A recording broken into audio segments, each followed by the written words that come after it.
At Edward Jones, we believe rich is more than caring about the latest and greatest. It's also taking care of what gives your life meaning. That's why your dedicated financial advisor meets you where you are with personalized financial strategies that help protect what matters so you can preserve your progress while creating a path forward. The key to being rich is knowing what counts. Let's find your rich together. Edward Jones, member SIPC. Freakonomics Radio is sponsored by Hotels.com. Hotels.com gives you access to hundreds of thousands of hotels worldwide. And when you join for free, you can save up to 20% instantly with member prices. Plus, every stay earns rewards. So when you book one trip, you're already lowering the cost of the next one. Hotels.com is simple, rewarding, and designed to help you get more out of every stay. Sign up for free and book today. Hotels.com. It's all in the name. Freakonomics Radio is sponsored by Amica. You know what they say, if you want to go fast, go alone. If you want to go far, go together. So go with Amica and get coverage from a mutual insurer that's built for their customers, one that looks after what's important to you together. Auto, home, life, and more, coverage that fits your unique needs. Amica helps you protect what matters most. Visit amica.com and get a quote today.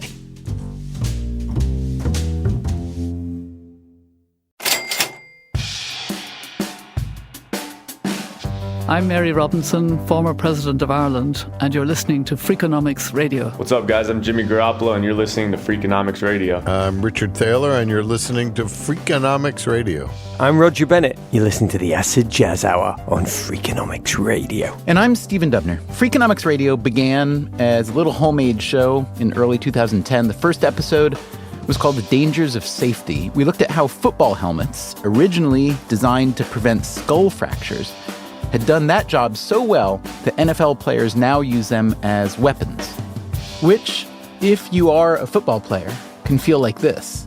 The first thing you get is everything starts to vibrate. It's like if you laid your head on your cell phone and put it on vibrate and someone called you and your legs are like jello, you're trying to stand up and your mind is trying to tell your body to do it, but your body and everything's disconnected. The early episodes were an offshoot of the Freakonomics books I was writing with this guy.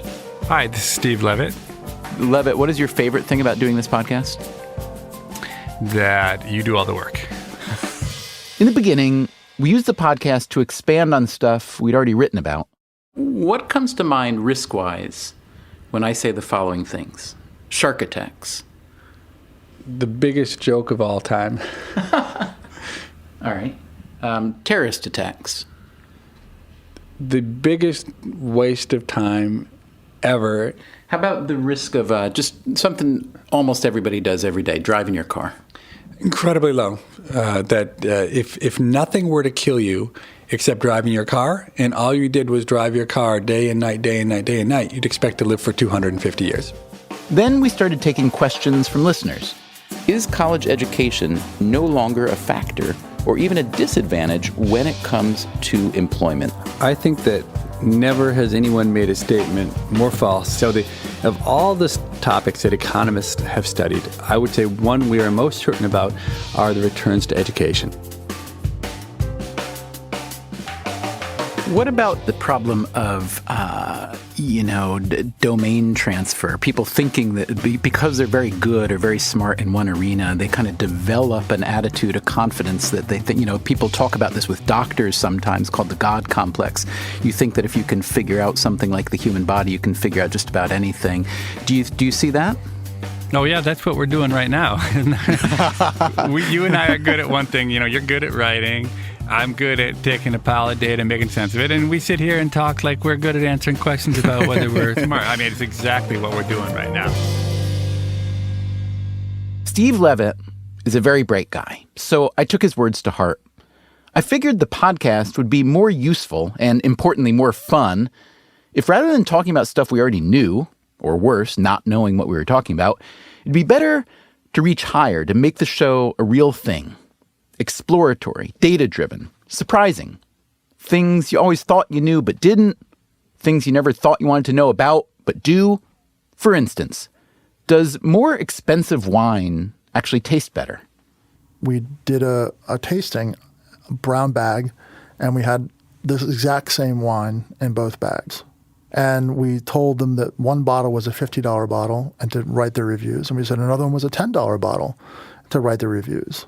It turned out that if you think a wine is expensive, you also think it tastes better. Otherwise, most people are just as happy, if not more so, drinking cheap wine. In another early episode, we wondered why so many low-income people play the lottery, which has dreadful odds, and whether anyone had a better idea. So, a lot of Americans think the lottery is their only chance at winning big sums of money. Why don't we take that appetite for gambling and attach it to a savings vehicle that offers some positive return? It's a win-win situation.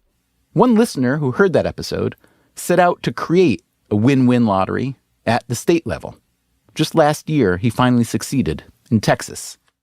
Knowing that this had been a podcast that turned into an idea that ended up becoming a constitutional amendment and that I had a piece of that thing that had happened, it was just super exciting. One of my favorite early episodes was about something called the Cobra effect. This is where you have a well-intended scheme, but instead of solving the problem, it makes the problem actually worse. For example, when a government puts a bounty on pests, like cobras. But the population responded by farming cobras. Or rats. The French think they're really making a dent into the rat population. Then a few months later, one of the health officials is checking out one of these villages on the edge of Hanoi and discovered a rat farm. And the Vietnamese were growing rats, cutting off their tails, and bringing them into the city to collect the bounty.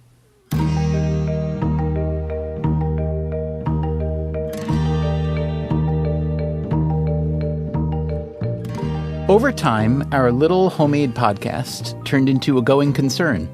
It came to occupy most of my working hours, sometimes most of my waking hours. And now it's been 8 years, more than 330 episodes, roughly 10 million downloads a month. And for me, a bottomless supply of fun and delight and discovery. I've gotten to speak with more than 1,000 bright and interesting people. My name's Ben Bernanke, and up till February of 2014, I was the chairman of the Federal Reserve. Okay, my name is Christine Lagarde, and I'm currently the managing director of the International Monetary Fund. The new job that I found was I was a high-end escort. It paid somewhere between $350 to $500 an hour. Hi, my name is Trevor Noah, and I'm a comedian and host of The Daily Show. My name is Nate Silver. I'm the editor-in-chief of 538. Can you give your full name? E. Harper Nora Jeremijenko Conley. Okay, so E is your first name. The capitalized E. Yo, can you give us your full name? Yeah, sure. Yo, Shing, Haino, Augustus, Eisner, Alexander, Weiser, Knuckles, Jeremijenko Conley. So, yes, lots of interesting people and ideas. But again, 8 years, 330 episodes. I began to ask myself, what comes next? The way I saw it, there were 3 options. Number 1, keep doing pretty much what we've been doing. This wasn't all that appealing. I am in constant fear of being bored. Option number 2, do less of it, or maybe stop entirely. No way. I love doing this podcast, and I love you guys, our listeners, truly. So that left option number 3, turn up the volume. What if we tried to make Freakonomics Radio bigger, better, with more new ideas, new formats, new ways to explore the hidden side of everything? We knew we'd need some help to pull this off, so we went out and got it. Please give a warm welcome to our new production partner, Stitcher, one of the finest podcast purveyors in the land. Today on Freakonomics Radio, a preview of what we've got in store for you for the next few years.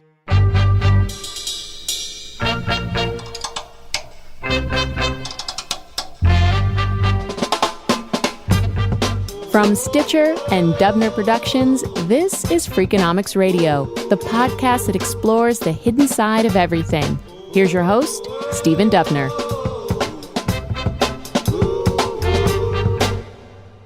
To figure figure out where we're going with this show, we first took a long look at where we've been, especially the mistakes we've made, like the episode about the carpal tunnel epidemic, which, for reasons I can no longer recall, featured a talking pigeon. A lot of our early episodes centered around the sort of question that most people have the good sense to not ask. How much does the President of the United States really matter? That's Chris Bannon. He is Chief Content Officer at our new home, Stitcher. This is a reunion for us and Bannon. We worked with him way back when at our old producing partner, WNYC. That's from November of 2010. Well, the president is by far and away the most important person from a governance point of view in the country. No, the president of the United States is not the most powerful person. I think the president is really just someone who's sitting in the co-pilot seat in a plane that's already on autopilot. And that's one of the episodes that I think was really a turning point for the relevance of the show to the broadest possible audience, right? These aren't just narrow economics questions that we're debating in some ivory tower. They're really the questions that everyday people ask themselves and that get very smart and well-researched answers. We did find that whenever we talked to politicians per se, or people directly associated with politics, some listeners were bound to get agitated. We interviewed some Democrats, like U.S. Senator Cory Booker from New Jersey. First of all, how nice would it be to say, there's no black, there's no white, we're all just shades of the rainbow, all equal, and that sounds really nice. But we live in a society in which you experience institutions in this country very differently based upon your race. And Rhode Island Governor Gina Raimondo. Since I've been governor, we've had the money to triple the number of public pre-K classrooms in Rhode Island. We are, for the first time in a long time, fixing our roads and rebuilding our bridges. So, yeah, we took the medicine, but now we're investing like crazy. After interviews like that, we'd get a bunch of emails calling us libtards. We've also interviewed plenty of conservatives from this country and elsewhere. Yeah, I'm Boris Johnson, I'm the Mayor of London, and that means I'm responsible for planning the strategic direction of the greatest city on earth.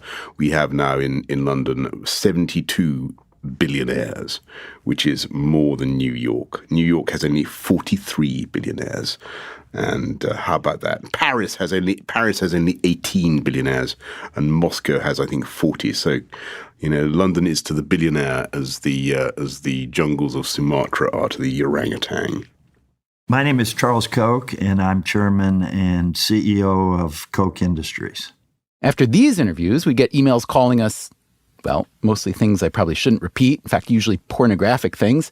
Anyway, we try to not let it bother you. Personally, I think it's a good idea to speak with people outside the circles you usually travel in, or even better, to expand your circles. That's always been a mission of this show, to entertain ideas that may have value, even if they seem repugnant at first.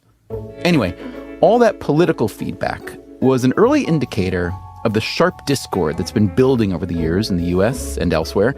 Discord that politicians, ironically, are really good at exploiting, which led us to make episodes like this one, called 10 Ideas to Make Politics Less Rotten. I'd like to get rid of winner-take-all elections to elect Congress, state legislatures, and city councils. The idea that I would like to die unmourned, buried as quickly as possible, no funeral, is the notion that we have to have a live, cheering, jeering audience at presidential debates. Well, you assume that political tribalism doesn't exist outside of a two-party system. There's even more tribalism outside of a two-party system, and it is of a more destructive nature because it is oftentimes based upon one simple issue or one personality. Political tribalism was the inspiration for one of the episodes we're working on now, which you'll hear sometime in the next few months. It's about a whole new way of looking at our political system. The U.S. political system is a full-fledged industry. Importantly, it's thriving even as the customers of that industry, consumers, are actually enormously dissatisfied. But this show's bread and butter is economics, not politics. Economics in all its glorious permutations. Big macro questions like whether the American dream is still alive. You're twice as likely to realize the American dream if you're growing up in Canada rather than the U.S. Whether China really ate America's jobs. I think if we had realized how traumatic the pace of change would have been, we would have, at a minimum, had much better policies in place. And whether the U.S. should perhaps copy the German economic model. Germany is a stakeholder economy in that sense. Yeah, it's not a shareholder economy, it's a stakeholder economy. In Germany, the unions have representatives on the board of the company. We learned about the strange ecosystem of organ donations with the economist Al Roth, who won a Nobel Prize for helping design a system to match potential kidney donors. If you're healthy enough, you can remain healthy with just one, and that means if someone you love is dying of kidney disease, you could give him a kidney and save his life. If you happen to be a match. If you happen to be a match, and that's where kidney exchange comes in. And that episode inspired a number of people to become kidney donors. Not for anyone they even knew, but for complete strangers who happened to be a match. Like Ned Brooks, a semi-retiree from Connecticut. We put him on our show, too, along with the woman who received his kidney. Oh, my God. I've not spoken to her yet. Oh, this would be great. Danielle, can you hear us? This is Stephen Dubner. Hi, I can hear you guys. It's Ned. Hi, Ned. Hi. How are you doing? I'm doing great. Good. This is exciting. This is very exciting. It's great to hear your voice. How you feeling?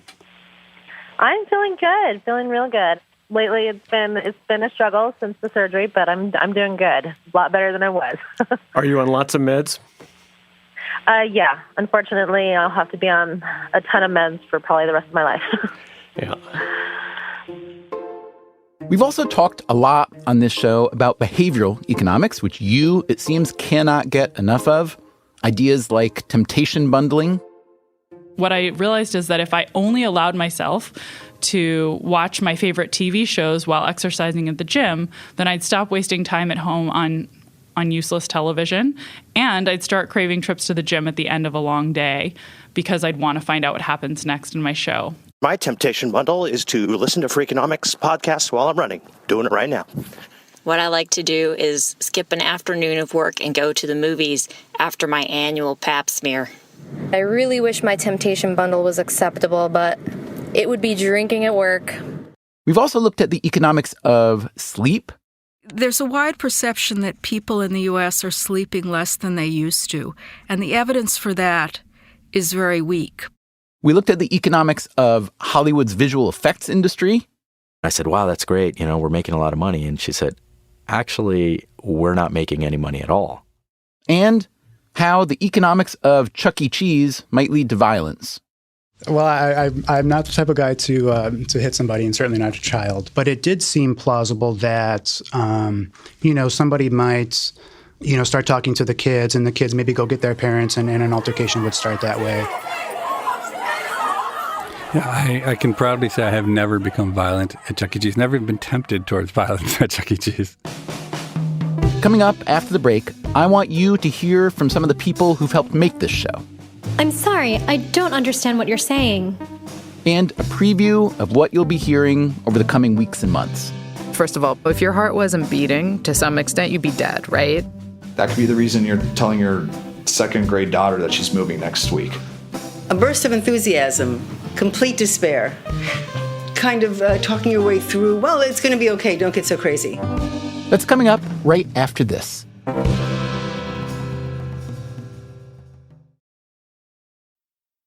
Freakonomics Radio is sponsored by Angie. Angie's been connecting homeowners with skilled pros for over 30 years, and they've made it easier than ever to tackle home projects.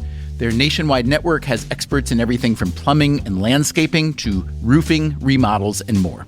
You can read verified reviews and request and compare quotes to find your best price. So join the millions of homeowners who use Angie to get the job done well. Download the Angie app today or visit angi.com.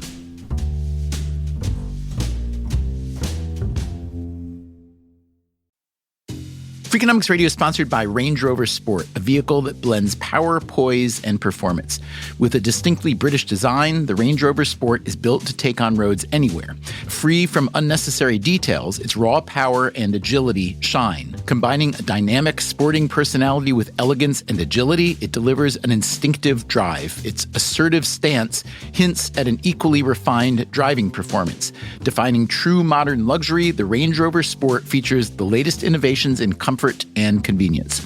The cabin air purification system, alongside the active noise cancellation, creates a new level of quality, comfort, and control.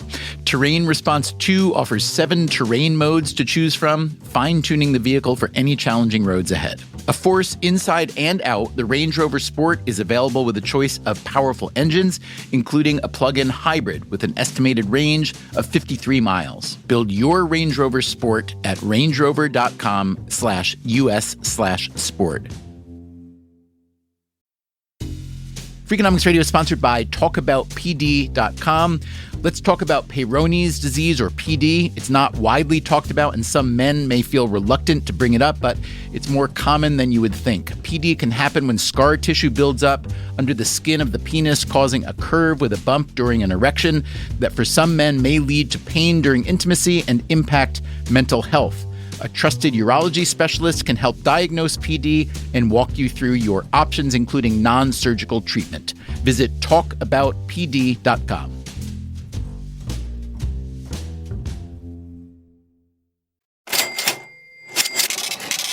You hear a lot of my voice on Freakonomics Radio, but the show is very much a team effort. So I'd like you to hear from some of the people who've been making the show over the years. One of the things Freakonomics does well is taking an issue and looking at it from unusual perspectives. That's Stephanie Tam, who's produced a bunch of really great episodes, including a 3-part series called Bad Medicine. Medical practice was based on bits and scraps of evidence, anecdotes, bias, preconceived notions, and probably a lot of psychological traps. Something like 8 out of the last 10 drugs pulled from market by the FDA were because of this profound sex difference. Stephanie also produced an episode about why we Earthlings still speak so many different languages, and if perhaps there should be a universal one. I'm sorry, I don't understand what you're saying. Saya tidak paham yang kamu katakan. Tut mir leid, ich verstehe dich nicht. I had never really thought about the economics of language before. The truth is that if we could start again, I don't think anybody would wish that the situation was the way it came out. And then also, obviously the actual translation costs of having so many different languages in a particularly global world.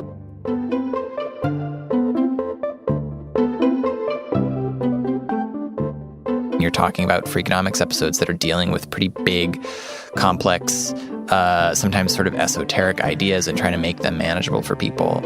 And that's David Herman, who was our technical director for 4 years and still pitches in on various projects. It might have been the poop episode where I feel like we really cracked it. The power of poop. Poop is just what we see. It's a little more complex than that inside. But we can detect or measure most of the constituents of this microbial organ in poop. And it's easy to get. That's what we study.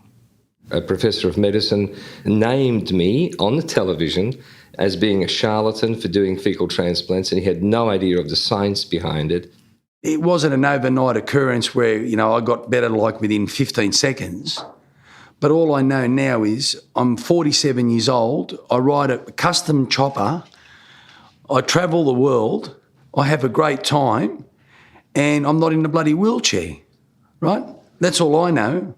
So can't you call it flora therapy? That just sounds like some rose petals being sprinkled about. I mean, one patient came back 6 weeks after, and she, with a straight face, said, "Doctor, when I had my transfusion..."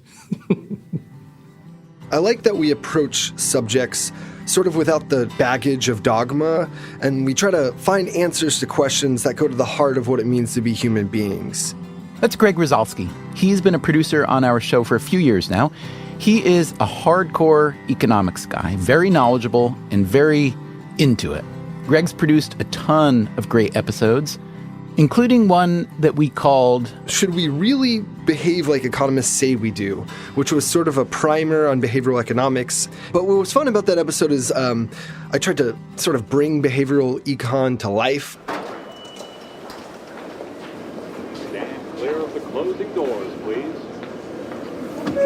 much would I have to pay you for that seat? I'm sorry? How much would it cost for you to move from your seat? How much would somebody have to pay you? To move from my seat? Excuse me, can I ask you a question? How much would they have to pay me what? $80. $80? That seems pretty steep. It depends on who the somebody was. What about me? Limitless. Greg also produced a pair of the most popular episodes we've ever made, Everything You Always Wanted to Know About Money But Were Afraid to Ask, and The Stupidest Thing You Can Do With Your Money. It's a tax on smart people who don't realize their propensity for doing stupid things. These are people which are very talented, very competent, but they have no knowledge of how to manage this money. I said, no, we're not going to drop it. We have the world's first index fund. We are now in the middle of the Copernican revolution about the proper way to invest, or at least the rational way to invest. Another really popular series we made was called Self-Improvement Month. So we were surprised that these things that everybody kind of says matter ended up not mattering. What specifically are gritty people like? What beliefs do gritty people walk around with in their head? With the right kind of training, any individual will be able to acquire abilities. I started using this karaoke program and I started singing. You told me how proud you were, but I walked away. And then I started listening, and it was really horrible. Before we embark on an episode, we rarely think about whether it'll be popular or not. We're more focused on learning stuff, figuring stuff out, looking for new ideas. One great thing about the Freakonomics Radio audience is that you guys are too. When we're curious about something, you tend to be as well. So, over the next few years, we will still ask plenty of classic Freakonomics style questions, like, why is Denmark and the rest of Scandinavia so damn happy? It's, to Danes, hygge is what freedom perhaps is to the Americans. It's about togetherness, it's about pleasure, it's about warmth. And there's no stigma to leaving at 4 because you've got to go and pick up your kids from daycare, you've got to go and make supper, or you just need to get on with your hobbies. But we'll also do more of the self-improvement episodes that listeners love, like how not to choke under pressure. First of all, I will just say that I like placebo effects and, I have no problem with that. But I think it's a real truth because, if your heart wasn't beating to some extent, you'd be dead, right? And those sweaty palms can be an indication that you're alert and aroused and ready to go. And arousal doesn't have to be a bad thing, right? It's bad when we start thinking it's bad and then we start changing our performance. I love how your counterfactual is always, or you could be dead. Yeah, it's a good opposition. We'll even learn how to make the perfect pizza at home. There's people say, it's got to be San Marzano tomatoes grown in the slopes of Mount Vesuvius, crushed by hand. We've also got a couple special series in the works. This was inspired by a series we did earlier this year called The Secret Life of a CEO. 10 years ago, I was just trying to help connect people at colleges and a few schools. The day you become CEO, you have to think about grooming a successor. So I think too many young entrepreneurs just want to cling on to everything, and they're not good delegators. Well, I was in a limo driving into New York City when I got a call from the chairman of the board and told me I was fired. He didn't have the nerve to see me face to face. Now, I like to think he didn't have the nerve because he knew I would have probably punched him out. And was he right? Might be right. I don't know. The series we're working on now, one is about creativity, who's got it, how to get it, where it comes from, and doesn't. Stephanie Tam again. Creativity is one of those subjects that there are probably 1,000,001 books about, and another 1,000,000 mushy platitudes about, but it's pretty hard to sort out what is actually empirical versus what is anecdotal. You'll hear all about the latest research on creativity, but you'll also hear directly from a lot of creatives, like the movie producer Brian Grazer. Nobody knows why a success really works because there's no exact formula. The illustrator and writer Myra Kalman. A burst of enthusiasm, complete despair, kind of talking your way through, well, it's going to be okay, don't get so crazy. The museum director, Ann Pasternak. And the next morning, I woke up and I think there were over 60 different proposals that she had sent to me. And we visit Berlin to speak with one of the most prominent and provocative artists in modern history. My name is Ai Weiwei. I'm 61 years old. I was born in 1957 in Beijing, China. But the year I was born, my father was exiled. The other series we're working on is sports. Such a big topic, such a fascinating topic. We'll talk economics, labor relations, winning and losing and cheating, and everything in between. Like, does it really make sense for a basketball coach to bench his star player if he's in foul trouble? If you actually calculate the numbers, it just doesn't make sense.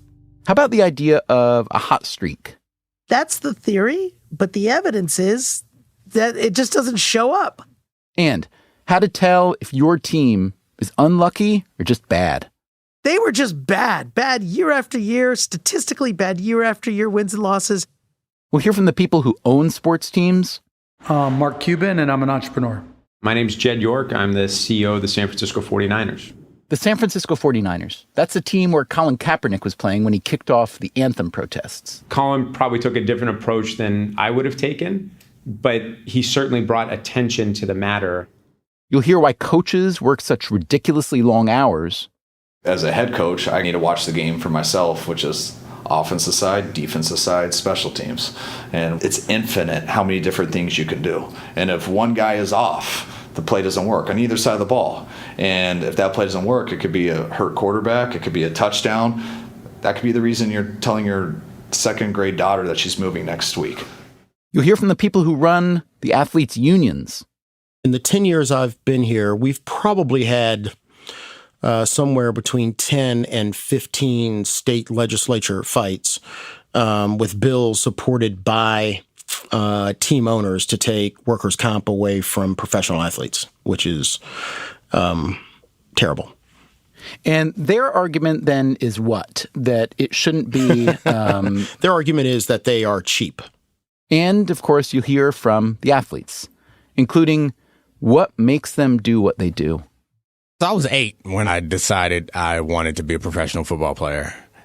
And I told my father, and he told me, all right, well, you set a goal. You should do something to get you closer to that goal every day. So I did a bunch of push-ups and sit-ups that night until I was throwing up.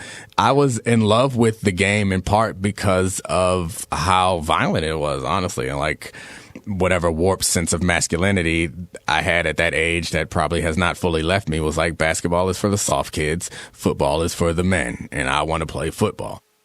You'll also hear what athletes do to blow off steam. It means no worries for the rest of your days. And we'll get into the afterlife of the athlete. Now I'm at this point where it's like, I don't really know how to have fun. I don't really have like super close friends, and I don't really know what to do with my life. Another thing we'll be doing more of in this new phase of Freakonomics Radio, releasing more bonus episodes that feature full interviews. Most of our episodes, as you may have noticed, include a variety of speakers, and we feature the most relevant portions of their interviews to create the episode. That means we might leave as much as 90% of our interviews on the cutting room floor. But in some cases, it's worth publishing the full, barely edited interview. We did this with our Secret Life of a CEO series, and it turned out that listeners loved those full interviews with Mark Zuckerberg and Indra Nooyi and Satya Nadella, Ray Dalio, Richard Branson. So we'll be doing more of that too. The best way to get all this extra material is to sign up for Stitcher Premium. Our regular weekly Freakonomics Radio podcast will still be available on all the regular podcast platforms, and you'll still be hearing it on NPR stations across the U.S., as well as on Sirius XM, Spotify, and elsewhere. But our new partnership with Stitcher gives us some more options. If you want the entire archive of Freakonomics Radio episodes from the very beginning, just use the Stitcher app. You can also go to Freakonomics.com, where we also publish transcripts and show notes for every episode. And if you sign up for Stitcher Premium, you'll get our entire archive ad-free, as well as lots of bonus episodes, like the full interviews I just mentioned. Just go to StitcherPremium.com/Freakonomics. Use the code Freakonomics to get 1 month free. There will be a lot of these bonus episodes from our sports series and creativity series. In fact, we've already posted a few from our recent World Cup episode. Interviews with the soccer savants Roger Bennett, Simon Cooper, and a kid named Solomon Dubner. I am a co-host of Footy for Two, and I'm the biggest and youngest benefactor of nepotism in the podcasting world. Yeah, Argentina doesn't really have a system. You know what? We should teach more of our footballers to do root canals.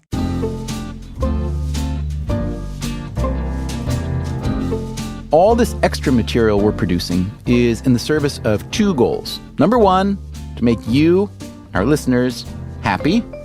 Number two, here again is Chris Bannon from Stitcher. I find that a not bored Stephen Dubner is a happy Stephen Dubner. So my job is really don't let him get bored. Ah, Bannon, you know me too well. In the interest of non-boredom, we will also be doing some live shows. You can keep an eye out for those details on Freakonomics.com, or you can also sign up for our newsletter. We'll be bringing back our nonfiction game show called Tell Me Something I Don't Know. I mean, it was an informational, a teaching show for sure. That's David Herman again. But it was also kind of like a cool talent show for the audience. It was a chance to sort of turn the microphone around and hear things that other people had to bring to the table. So the next time you're in a museum and you see a painting where the hand is, placed just so behind a bowl of fruit on the table, it's probably because whoever commissioned that painting was too cheap to spring for both hands. So there are about 3,000 different types of bacteria that live in our paper money.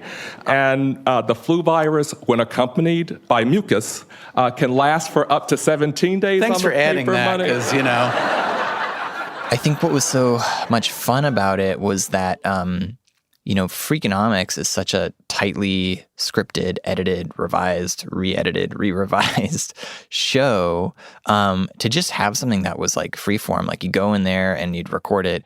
Freeform, tightly scripted and edited, special series, how-to episodes, extra full interviews. There's nothing we won't try to keep things lively, to keep learning together, to keep your ears engaged and your brain too. Thank you so much for spending time with us this past 8 years, and here's to the next few. Meanwhile, coming up next time on Freakonomics Radio, Richard Thaler, the founder of behavioral economics, recently won a Nobel Prize.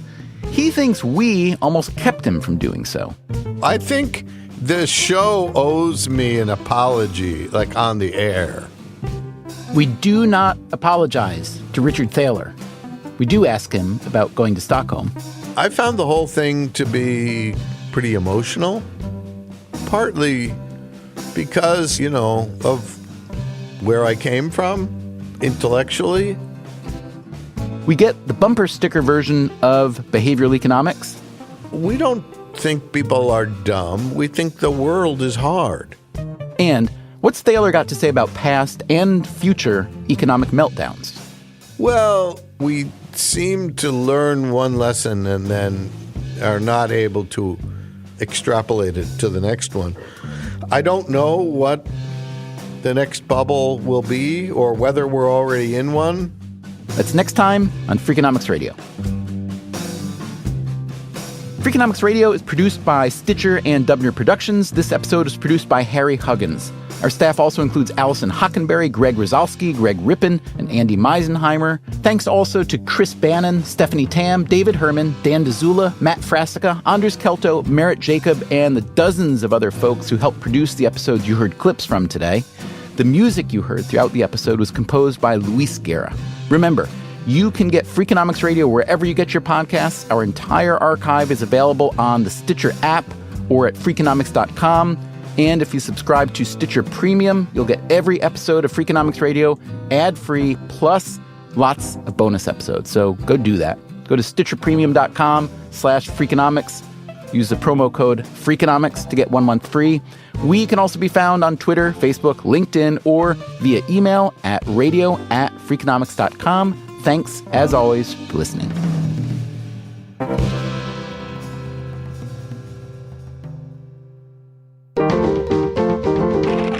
Stitcher. Breathe in. Feel the sense of calm that comes from having up to $300 in overdraft protection with GO2bank. Now, Did you say $300? yes. Now, back to our breathing. So if I overspend my balance, GO2bank has my back up to $300. Yes. Can we breathe out now? Less worries, more zen with over $300 in overdraft protection. Tap to open an account today. Eligible direct deposits and opt-in required for overdraft protection. Fees, terms, and conditions apply. In the U.S., there's a break-in every 26 seconds. But when intruders step near, Simply Safe Home Security steps up. Stop. This is Simply Safe. Police are on the way. Using AI alerts, U.S.-based live agents help deter break-ins. Simply Safe, no long-term contracts. Save 50% on your new system with professional monitoring at simplysafe.com/SXM or with promo code SXM. Outdoor deterrence requires a Simply Safe Active Guard outdoor protection plan starting at $49.99 a month. Visit simplysafe.com/licenses for alarm license information. Tennessee 2012. Hey there, I'm Stephen Dubner, host of Freakonomics Radio. If you love the podcasts in the Freakonomics Radio network, I want to tell you about a way you can get even more from us.